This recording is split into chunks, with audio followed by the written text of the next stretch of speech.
Hello, so this is discussion board number 3. I am in group number 3 with AJ, Oscar, Jesus, and Adam. And I found the chapters really interesting and useful to be able to use it in the future, knowing how to manage weight and knowing also what it's like for children and adolescents and adults. That was discussed in chapter 12, and also how to manage when you're pregnant, nutrition's in chapter 11. Um, so yeah, I found it really interesting. I think chapter 9 was the most interesting just because learning about more of what I want to do in the future and how to help people reach their goals. Um, I found the location of body fat pretty cool, the fact that there's subcutaneous fat and there's visceral fat. So, subcutaneous fat is located under the skin and mostly lower body fat. So, I would consider myself as subcutaneous fat because I notice like when I do gain weight, it's mostly lower body and not so much in the stomach, which is visceral fat. And visceral fat is in the stomach, and because it's more of a health risk because it's surrounding your organs. So I thought that was pretty interesting, and that visceral fat is apple, and subcutaneous fat is pear-shaped. Um, also thought appetite and hunger, never really thought about it. But hunger is when you actually need food, and appetite is more of a craving.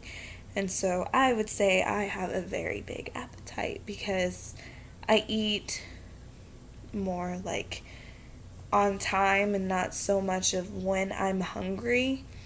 So, and I know a lot of people do that, especially being, not gonna lie, comparing to personal life, like in college and just kind of bored eating sometimes and just eating the munchies, and so having a big appetite. Also thought the one um, part of the PowerPoint, the portion distortion, I thought it was really interesting when it showed 50 years ago the portion of fast food and how much it has increased today. So like the soft drinks increased 62%, french fries 57%, and the burger 24%. And I think it just shows that nowadays like it kind of adds up to why people are more overweight. Um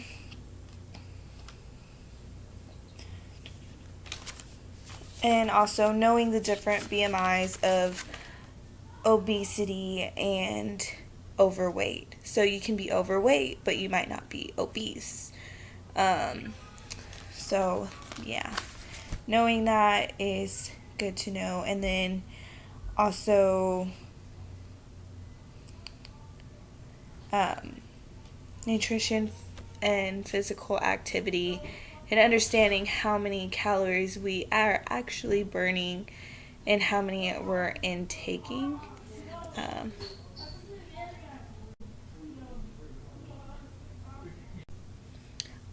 Also knowing the difference, so like aerobic exercise lowers resting heart rate.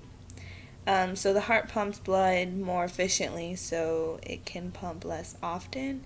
So a lot of cardio work would be considered aerobic, um, to be able to work on your heart and the way it functions. Also, muscle strength and muscle endurance.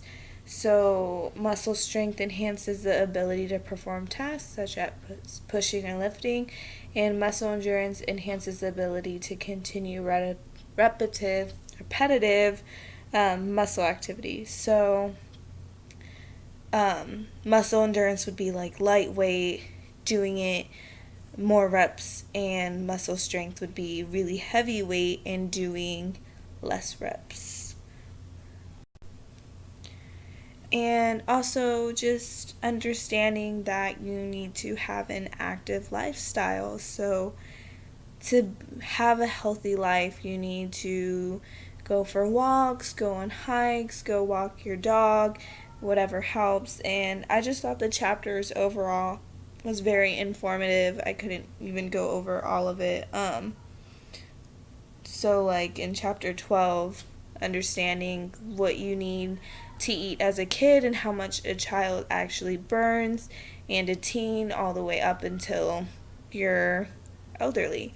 And so I thought the chapters were just very informative overall, of understanding how your body is and what you're eating and how it can affect you in the future. So, yeah.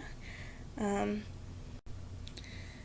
I had overall kind of had the idea that what you eat affects you in the future, and the chapters really just went over it and helped me understand how and why and just understand it better. So I thought it was informative, and it can help me in my professional career in the future by being able to educate people in their needs and what they're looking for so that they can reach their goals. So, yeah, overall, I really enjoyed everything and learning it all.